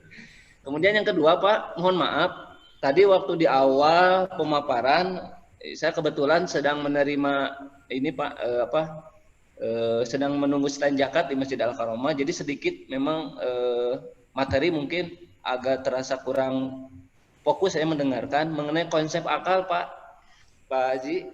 Ya. Konsep akal tadi disebutkan, mudah-mudahan saya tidak salah mendengar. Akal itu kan kalau manusia itu sudah jelas kita diberikan akal, Pak ya. Untuk manusia itu sudah jelas diberikan akal. Nah tadi ada selintas. Apakah hewan juga diberikan akal, tetapi akalnya akal tertentu atau gimana, Pak? Punten saya takut salah mendengar konsep akal antara manusia dengan hewan. Gitu. Terima kasih atas kesempatannya. Assalamualaikum warahmatullahi wabarakatuh. Waalaikumsalam warahmatullahi wabarakatuh. Benar sekali, Kang Beni. Jadi begini, Kang Beni. Dalam kehidupan ciptaan Allah, ya, kalau organik ya, dalam kehidupan, ya itu hanya dua. Dan sekarang secara biologi sudah berkembang menjadi 6, ya. Tapi secara besar itu dua, yaitu hewani dan tumbuh-tumbuhan. Dan manusia itu pasti masuk di kelompok hewani, baik secara anatomi maupun secara apapun masuk itu. Tidak mungkin manusia masuk kelompok tumbuh-tumbuhan. Nggak ada. Masa kita berkerabat dengan toge gitu ya? Nah, tidak mungkin berkerabat dengan kangkung. Tidak mungkin. kita akan berkerabat dengan binatang. Iya, karena memang kita masuk kelompok binatang. Kalau ini dalam ilmu biologi demikian, karena ada animalia dan plantae. Nah, sekarang animalia itu isinya dari apa? Ya binatang. Binatang itu terbagi, ada yang binatang mamalia atau vertebrata yang punya tulang punggung, dan mamalia yang menyusui lah gitu ya. Dan semuanya binatang yang berotak, ada yang binatang tidak berotak. Nah, semua binatang yang berotak pasti punya akal. Kan akal itu berasal dari otak. Pikiran itu berasal dari otak secara akademik. Dan itu pasti berasal dari otak. Dan semua makhluk Allah yang punya otak pasti berakal, pasti punya pikiran.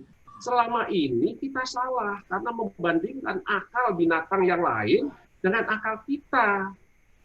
Pasti beda. Kita membandingkan komputer yang sudah canggih dengan komputer yang jadul, ya pasti beda. Karena diciptakan oleh manusia, pabriknya yang dulu kemampuannya ya segitu. Komputer yang sekarang kemampuannya lebih canggih karena dibutuhkan banyak. Makanya diisi macam-macam menjadi smart komputer. Telepon, HP menjadi smartphone.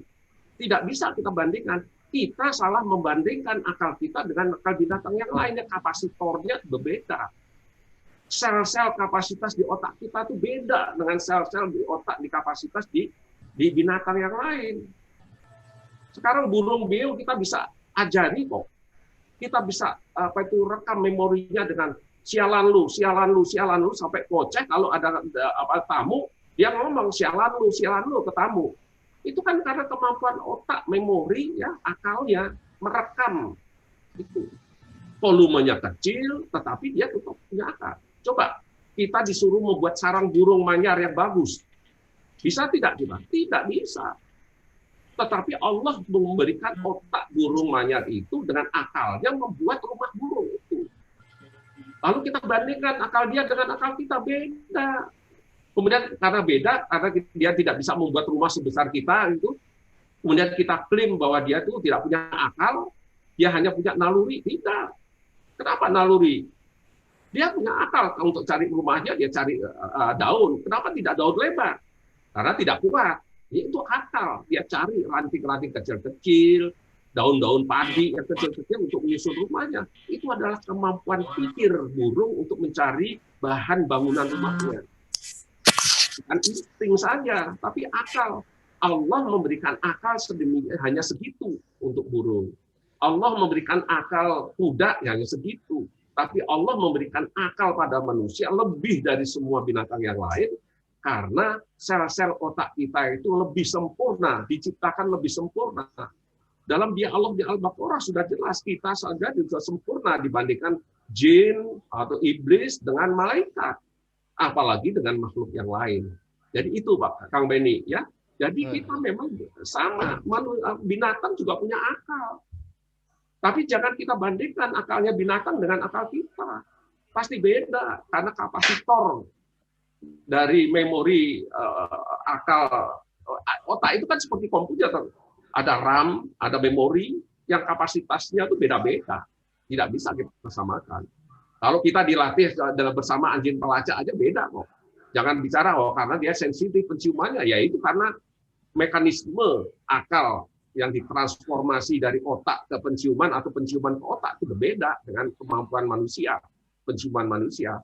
Kemudian kita disuruh mengendus-endus narkoba di bandara, pasti kalah. Itu karena otak, itu karena akal. Ya, jadi kita binatang punya akal, binatang punya insting, punya apa instingnya? Insting untuk reproduksi itu insting, naluri itu. Tapi membuat rumah burung itu akal. Gitu. Manusia punya insting untuk reproduksi, untuk cari nafkah dan sebagainya. Ya, membuat teknologi akal, gitu. Pelajari ilmu akal. Gitu. Saya kira itu jawaban Kang Beni. Ya, mudah-mudahan bisa menjawab pertanyaannya. Ya, terima kasih. Ya, terima kasih Pak. Terima kasih. Terima kasih Pak Jaim, Mas Dedi atas pertanyaannya.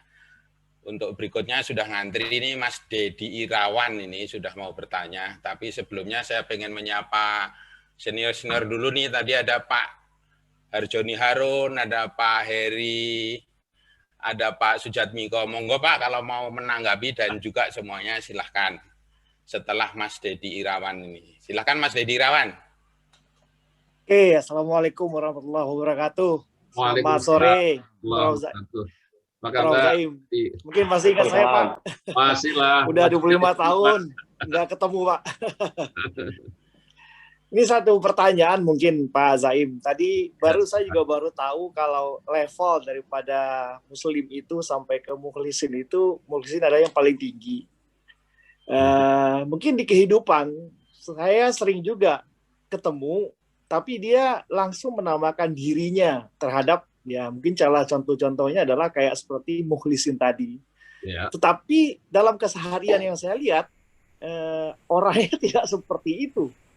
Nah kalau saya ketemu dengan kondisi seperti itu, kira-kira yang paling oke atau mungkin yang paling bagusnya kita akan bersikap bagaimana ya Pak? Apakah mengingatkan, apakah menyampaikan, atau bagaimana? Kalau misalnya secara ilmunya yang tadi Pak Zaim sampaikan seperti tadi.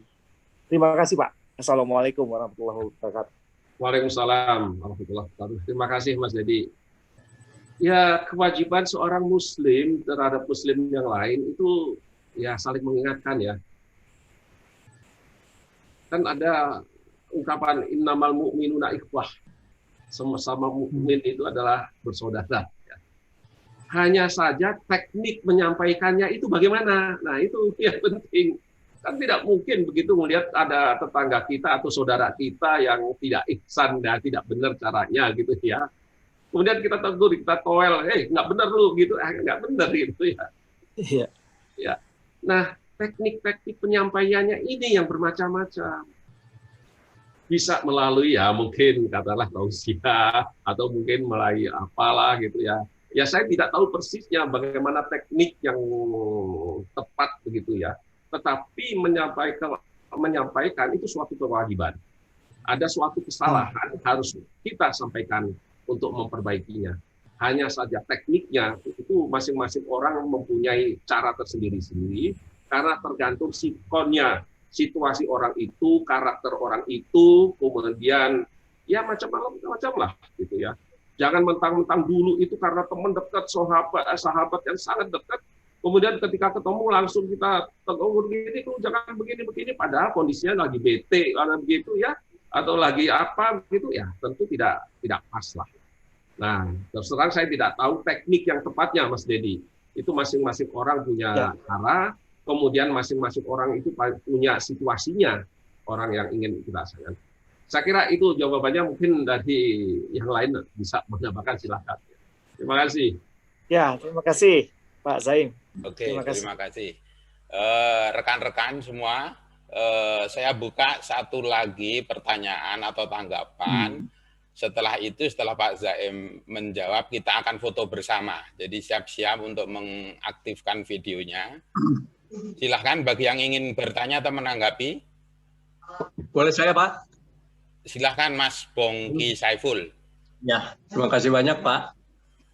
Terima kasih, Pak Moderator, diperkenankan saya masuk, sekaligus juga diperkenankan bertanya. Saya tetangga dekat dengan Pak Ustadz baru ini, bukan Ustadz baru, Ustadz lama nih mungkin Pak ya.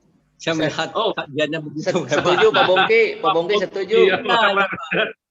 Tadi mungkin sering ketemu di masjid, silakan Pak. Mudah-mudahan bisa jawab. Ya, terima kasih. Kang Beni tadi menyampaikan bahwa nanti pada struktur kami yang bukan baru Pak ya, jadi revisi struktur lah organisasi. Saya mohonkan juga Bapak nanti bersedia untuk menjadi apa namanya, entah Dewan apa Pengawas namanya, Syariah Pak. Dewan Pengawas Syariah. Masjidan kami Pak.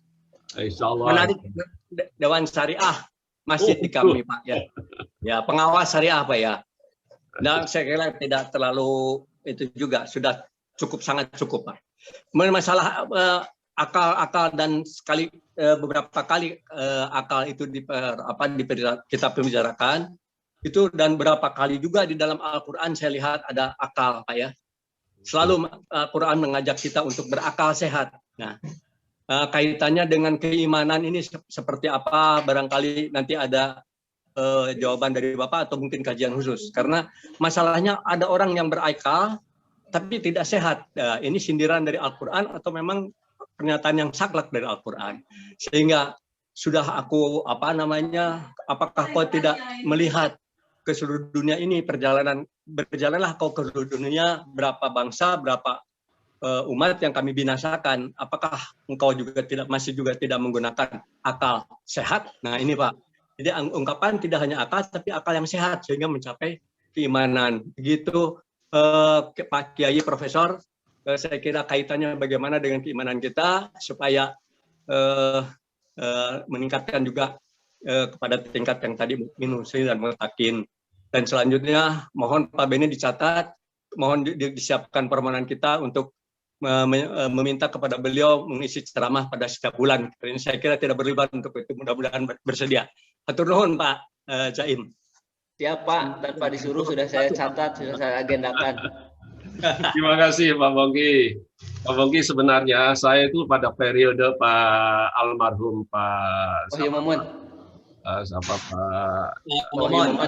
Pak Momon, Wahyu Momon. Saya itu Pak Wahyu Momon sebagai ketua DKM, saya sebagai wakil dan bendahara Pak. Saya lama itu juga mengurus Masjid Al-Kamaromah Pak. Karena itu saya pikir sudah saatnya yang junior lah yang ngurus, itu saya udah tua gitu ya. Tapi insya Allah lah untuk itu ya. Mengenai bagaimana kaitan akal yang banyak disitir dan tersirat dan tersurat di dalam Al-Quran. Terus bagaimana untuk keimanan seseorang, ini sangat tergantung kalau menurut saya pertama adalah hidayah.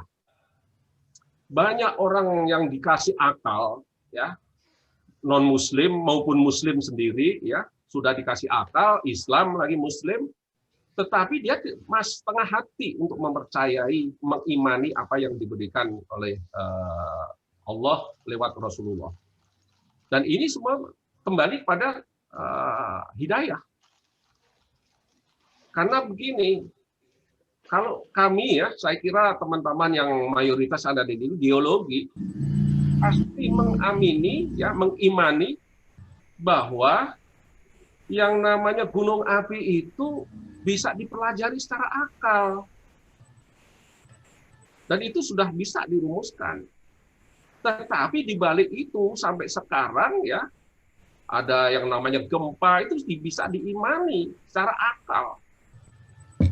Ini ada ahli gempa di sini, kawan saya yang namanya Profesor Heri Haryono, ini biangnya gempa, ya, pasti itu. Dan itu bisa dihitung. Tetapi kalau ahli gempa di seluruh dunia berkumpul untuk menentukan kapan akan terjadi, pasti belum bisa hingga saat ini. Belum ada teknologi yang bisa menentukan kapan terjadinya gempa. Kumpullah seluruh dunia. Apalagi hitungan hari, detik, jam gitu ya. Bulan saja belum tentu bisa. Tahun saja belum tentu bisa. Tetapi secara akal bahwa gempa itu akan terjadi ada buktinya. Nah, apakah orang-orang itu mengimani ya? Kalau mengimani semuanya masuk Islam Pak, Muslim semua Pak. Tapi kan ternyata tidak juga itu. Nah, ini menyangkut hidayah seseorang. Kalau Allah sudah menurunkan hidayah kepada siapapun, maka akan terjadi. Gitu. Tetapi Allah akan bisa mencabut hidayah seseorang kepada siapapun, itu juga bisa terjadi. Nauzubillah min dzalik. Seperti tadi, apa itu tadi yang dari Mesir tadi, ya maaf, yang dari Saudi Arabia tadi. Nah, dia sudah sebegitu hebatnya, imannya sudah sangat kuat, akalnya juga sudah luar biasa, dan itu bukan rahasia lagi itu, ya. Di siapa ini Abdullah Al-Qasimi ini, orang hebat ini. Dari agama hebat, akalnya hebat. Tapi kalau Allah mencabut hidayahnya, dia menjadi murtadin. Jadi menurut saya akal ya ini harus imbang karena akal itu rasional, harus imbang dengan ukhrawi keimanan untuk maintain, untuk merawat keimanan kita. Kalau sudah sampai puncak, kita belum, jangan mengatakan ini sampai puncak ya. Iman itu tidak pernah sampai puncak. Keimanan kita terus harus berkembang, tetapi harus kita maintain, harus kita jaga supaya tidak terjadi erosi keimanan. Ya. Saya kira itu jawaban saya, Pak Bogi. Mohon maaf kalau tidak memenuhi harapan. Ya, terima kasih. Terima kasih banyak, Pak. Ya, terima kasih banyak, Pak. Oke, terima kasih Pak Bongki atas pertanyaannya. Pak Jaim, terima kasih. Tiba waktunya kita untuk foto bersama dulu Bapak-Bapak, karena memang ini sudah waktunya nanti. Mas Bari? Pertanyaan juga udah mulai habis ya? Enggak, sudah ada 2 yang ngantri nih, Mas Zapra dan Mas Agus ngantri setelah foto ya. Mas Bari monggo di lead untuk foto bersamanya. Silahkan videonya diaktifkan Bapak-Bapak Ibu untuk diambil gambarnya oleh Pak Bari. Monggo Mas Bari, apa ini? Di mute, Bar, di mute. Baik, Bapak sekalian, kita mulai ya. Silakan yang masih belum ini, silakan. Mas Oden, ya. Kang Oden. Kita tunggu. Mas Harun Ar-Rasyid. Kita tunggu 2 detik lagi. Oke. 1, 2, 3. Oke, terima kasih Bapak-Bapak. Oke, terima kasih. Sekali aja Mas sekali. Bari. Dia punya monitornya 10 itu Kang Akum, jadi sekali aja itu. Ngeri. Iya. Oke, selanjutnya tadi udah ngantri nih, kalau nggak salah Mas Agus Kuswanto tadi yang pertama, setelah itu nanti Mas Japra. Silakan Mas Agus. Masih di mute itu, Mas. Udah. Assalamualaikum warahmatullahi wabarakatuh. Waalaikumsalam. Terima kasih Mas Moderator. Alhamdulillah Prof Yahdi, akhirnya saya bisa kuliah. Karena waktu kuliah dulu belum pernah kuliah di kuliahnya Pak Yahdi. Keburu lulus. Baik Pak Yahdi, jadi menarik sekali tentang kebudayaan dan peradaban. Saya berkali-kali tadi lihat di slide Bapak, ada peradaban, ada kebudayaan gitu ya. Jadi supaya saya nggak salah tafsir, mohon diuraikan perbedaan kebudayaan dan peradaban.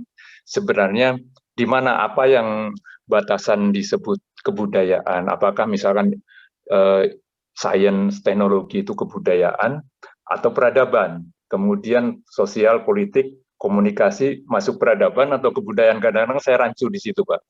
Itu yang pertama. Kemudian kebudayaan, peradaban itu kan produk manusia, Pak ya. Sementara kayak agama itu kan di luar produk manusia, bukan produk manusia. Nah, apakah mungkin nanti ada misalkan kebudayaan Islam, padahal kebudayaan itu kan produk manusia, sementara Islam dari Tuhan. Kenapa bisa jadi kebudayaan Islam? Itu seperti itu. Kemudian yang paling dominan untuk bisa terbentuk peradaban Islam atau kebudayaan Islam itu apa di suatu komunitas? Apakah jumlah individunya? Misalkan di Indonesia ini udah 85% jumlah penduduknya yang Muslim, misalkan ya 85% ke atas atau kurang lebih seperti itu. Apakah sudah terbentuk gitu kebudayaan Islam? Atau malah mungkin masih jauh? Jadi kalau ternyata masih jauh, kira-kira penyebabnya apa? Apakah karena kebudayaan lama yang sebelum Islam itu begitu kuat sehingga susah membentuk kebudayaan Islam, atau karena kualitas keislaman kita yang nggak mampu membentuk kebudayaan Islam atau peradaban Islam? Demikian Pak. Terima kasih. Assalamualaikum warahmatullahi wabarakatuh. Waalaikumsalam warahmatullahi wabarakatuh. Pertanyaannya berat ya. Malah bikin lapar nih. Menjelang buka pertanyaannya berat nih. Waduh. Baik. Begini. Apa bedanya kebudayaan dan peradaban ya? Kita lihat dulu budaya dalam arti sempit, ya, dalam arti sempit itu adalah hasil interaksi manusia terhadap lingkungannya. Pertama itu, ya. Jadi ketika manusia berinteraksi dengan lingkungan, misalkan pantai yang panas, ya, maka dia akan menghasilkan pemikiran-pemikiran bagaimana mengatasi panasnya. Ya, dia mencari tempat teduh. Ya, kalau secara natural di bawah pohon dan sebagainya. Tetapi kalau dia menyelesaikan masalah lingkungannya itu dengan produk karyanya, maka dia membuat rumah atau membuat saung lah gitu ya. Maka saung itu kalau dilihat orang lewat kemudian akan melihat kok saungnya tipenya begini, bentuknya begini. Apakah ini ada kaitannya dengan asal orang itu? Nah, itu sudah melahirkan suatu budaya. Dalam pengertian sempit ya. Jadi budaya itu adalah produk karya manusia yang dalam kaitannya interaksi dengan lingkungannya. Ya. Ini arti sempit. Arti luasnya tentu nanti akan macam-macam tadi, karena manusia berpengaruh pada lingkungan, lingkungan berpengaruh manusia, dan itu menghasilkan budaya. Budaya itu sendiri nanti akan berpengaruh pada lingkungan. Karena apa? Daerah yang tadinya, contohnya daerah dataran, wah ini bagus, tadinya masih aliran sungai, ini bagus nih kalau untuk pertanian, maka sungai itu dibendung. Nah, bendungan itu dengan sangat sederhana ada kincir air misalkan, itu melahirkan budaya, ya, karya manusia. Nah, apakah nanti itu akan merusak lingkungan? Nah, berpengaruh pada lingkungan? Iya. Karena apa? Ketika sungai dibendung, itu akan berpengaruh pada lingkungan, pada aliran sungai dan seterusnya. Jadi budaya karya manusia sekaligus berpengaruh pada lingkungan. Tapi lingkungan itu apa? Berpengaruh pada budaya dan manusianya. Tentu tadi orang yang biasa hidup di dataran pantai yang panas, kemudian dia hidup di gunung, maka dia perlu baju yang tebal, maka dia perlukan berlapis-lapis sarung misalkan. Nah, sarung sebagai tadinya hanya untuk sholat gitu, sekarang menjadi jadi selimut, menjadi berubah fungsi menjadi budaya, berselimut diri. Nah, jadi lingkungan berpengaruh pada budaya. Jadi itu. Nah, kalau peradaban itu berkaitan nanti dengan waktu juga dan periodisasi. Periode ini budayanya manusianya itu begini, karyanya begini, konteksnya begini, oh ternyata punya ciri-ciri tertentu. Maka pada waktu tertentu budayanya itu menghasilkan suatu karakter tertentu, karakter budaya tertentu, maka disebut sebagai peradaban. Peradaban itu kan berasal dari kata adab, kan? Adab berasal dari kata bahasa Arab yang artinya apa? Tata cara hidup, tingkah laku hidup, adab itu. Sopan santun termasuk di dalamnya gitu. Nah, itu kan tergantung bagaimana cara manusia hidup pada periodenya. Karya manusia, produk manusia pada waktunya, pada zamannya.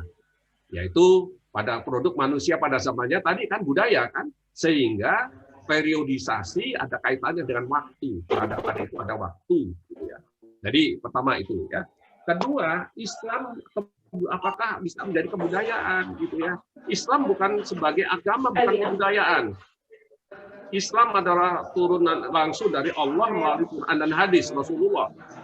Tetapi perilaku Rasulullah yang diajarkan melalui hadis, hadis itu definisi umumnya kan segala tingkah laku perilaku Rasulullah kan, baik fisik maupun tindakannya.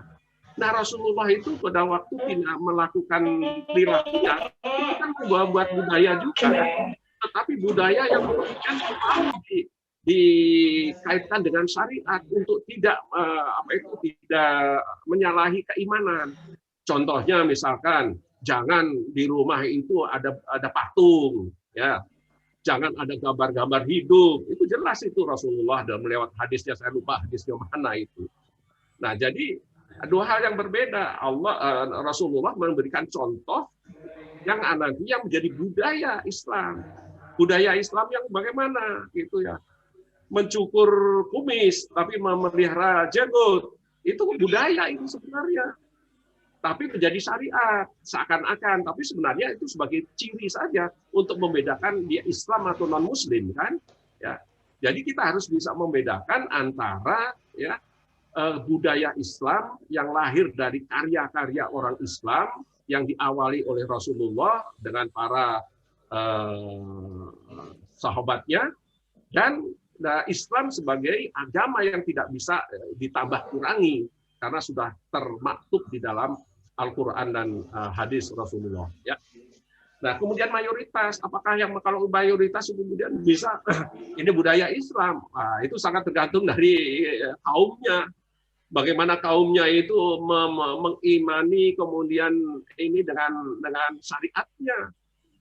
Islam Indonesia begitu banyak, mayoritas, tapi apa kenyataannya? Apakah bisa syariat-syariat Islam itu dijalankan dengan baik sekarang di Indonesia? Kita jujur sajalah, ya. Meskipun ini masuk wilayah politik, saya tidak masuk di sana, tetapi kita semua bisalah melihat bagaimana perkembangan Islam Indonesia. Ya. Nah, apakah kemudian kita Islam mau mengatakan budaya Islam? Tidak pernah. Tetapi masyarakat Islam sendiri yang mengatakan hijab, apakah itu budaya? Tidak. Hijab itu adalah perintah Al-Quran. Tetapi orang di sini menganggap bahwa itu sebagai budaya sehingga menentang hijab. Ya, sekarang tinggal kita mau menentang hijab sebagai budaya atau hijab sebagai perintah Allah dari Al-Quran. Ya, jadi ya mangga di sini masing-masing kita bisa memahami. Saya kira itu jawaban saya. Terima kasih, mudah-mudahan bisa menjawab. Ya. Oke, terima kasih Mas Agus. Pertanyaannya dalam memang. Oke, selanjutnya karena memang sudah mau waktunya azan maghrib nih, kita langsung saja ke Mas Jafilus Nurdin yang sudah mengantri dari tadi. Monggo Mas, di unmute dulu itu ininya. Assalamualaikum warahmatullahi wabarakatuh. Waalaikumsalam warahmatullahi wabarakatuh. Ini pertanyaan singkat aja nih Pak Prof. Jaim, dosen saya mungkin mau. Ini kan dari Minang kan pasti udah lah. Ya, Pak Prof, itu tadi saya lihat yang konsep evolusi ya. Kemudian saya terus terang kalau geologi juga agak ini pas-pasan ini Pak Jaim. Banyak bergaulnya di kampus. Jadi kalau konsep evolusi itu bisa nggak dikaitkan dengan yang ketidakselarasan itu ya? Punah kemudian muncul lagi, punah muncul lagi, itu ketidakselarasan di mana punahnya dinosaurus dan lain-lain itu masuk nggak konsepnya Pak Jaim ya? Kalau melihat saya melihat justru konsep ketidakselarasan itu yang saya tangkap gitu Pak Jaim. Singkat aja Pak, Jaim ini udah mulai mau ini nih azan nih. Ya, bisa sekali. Ya, bisa sekali. Itu bisa berkaitan karena setiap proses geologi itu berpengaruh dari dampak kehidupan. Tapi jangan lupa bahwa proses geologi itu siapa penyebabnya. Seperti gempa kita bisa hitung, bisa macam-macam. Tetapi ketika disuruh menentukan kapan gempa belum bisa. Saya masih memanainya bagaimanapun proses geologi itu masih ada karena Allah Subhanahu wa taala. Tetap meskipun kita sebagai orang geologi bisa menguliknya lah dari ilmu geologinya, tapi ada hal-hal tertentu yang masih belum bisa ditentukan oleh manusia, termasuk evolusi tadi. Asal muasal siapa? Nggak bisa. Yang bisa sama ya Allah, karena ilmu manusia tidak bisa mencapai ilmunya Allah tadi. Itu jawaban saya. Terima kasih. Opat-opat. Oke.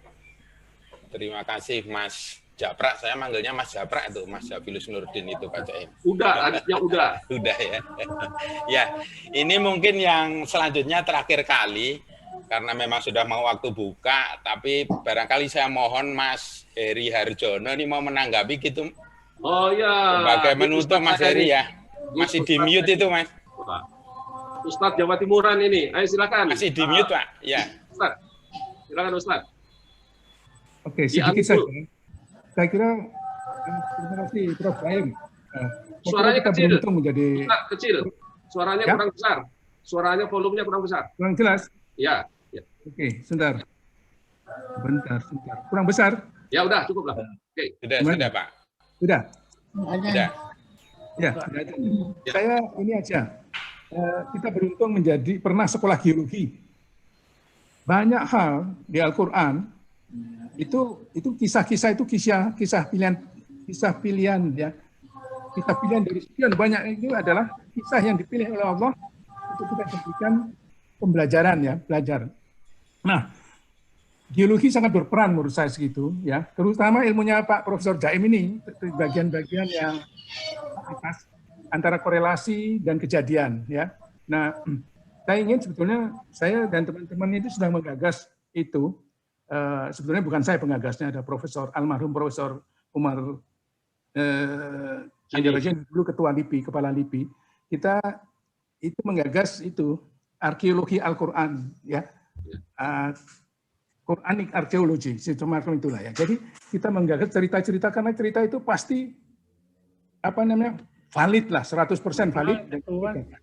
Dan ilmunya itu untuk melacak balik itu ada geologi.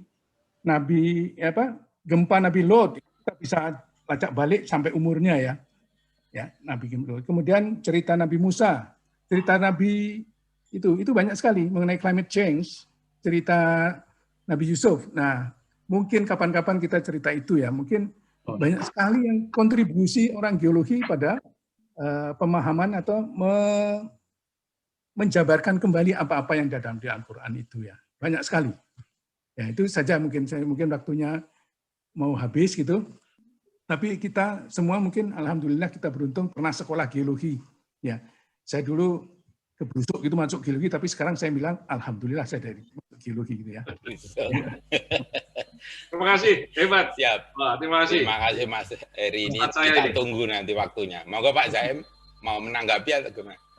Nah, sangat mendukung sohib saya. Oh, siap. Oke. Saya kualat kalau menanggapi beliau nanti. Oke, saya tunggu nanti Mas Heri kira-kira mungkin bisa memberi pencerahan ke kita ini di sini juga nantinya ya. Oke, hingga ini sudah buka puasa ini di tempat saya, mungkin di tempat lain juga ya sudah gitu. Jadi waktunya sudah habis. Terima kasih atas kehadirannya semua rekan-rekan, juga tak lupa Pak Profesor Yahdi Zaim yang sudah meluangkan waktunya untuk memberi pencerahan terhadap kita semua. Oke, kita tutup. Silahkan Mas Bari sebagai host. Saya kembalikan waktunya Mas Bari. Monggo. Oke, baik. Terima kasih Pak Zaim, Bapak-Bapak sekalian. Kita tutup dengan bacaan alhamdulillah, alhamdulillahirabbil alamin. Assalamualaikum warahmatullahi wabarakatuh. Waalaikumsalam warahmatullahi wabarakatuh. Terima kasih untuk semuanya. Salam sehat Pak Zaim, Mas Bari, Mas Kamsi, panitia semua. Terima kasih. Terima kasih semuanya. Terima kasih Bapak-bapak, Ibu. Ya, makasih, pamit. Tetap sehat semuanya. Ya, assalamualaikum. Selamat buka. Terima kasih Ari. Assalamualaikum. Terima kasih Pak Zaim. Assalamualaikum. Terima kasih Mas Heri. Saya duluan ya. Waalaikumsalam. Ya, terima kasih Pak. Waalaikumsalam warahmatullahi wabarakatuh. Terima kasih Prof. Ada Pak Yatna, Pak Yatna, terima kasih Pak Yatna. Aduh, terima kasih. Pak Zaim, mendengarkan Pak Kiai ini. Wah, kehormatan buat saya Pak Yatna nih, luar biasa. Terima kasih. Ini dari AIP, teman-teman dari Akademi Ilmu Pengetahuan Indonesia, Prof Yatna sama Ibu Prof Ani tadi. Ya, Ibu Ani sudah live tadi. Terima kasih Pak Yatna. Terima kasih, sama-sama. Assalamualaikum warahmatullahi wabarakatuh. Waalaikumsalam. Waalaikumsalam warahmatullahi wabarakatuh.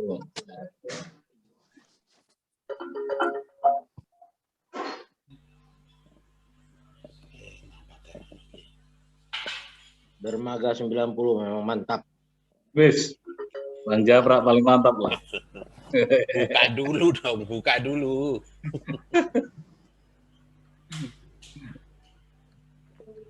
Buka pakai tahu dulu nih, tahu. Ini kurma dulu Bang. Ya, aku pamit dulu nih. Yuk kita tutup ya. Mohon maaf, tutup. Yuk, Assalamualaikum.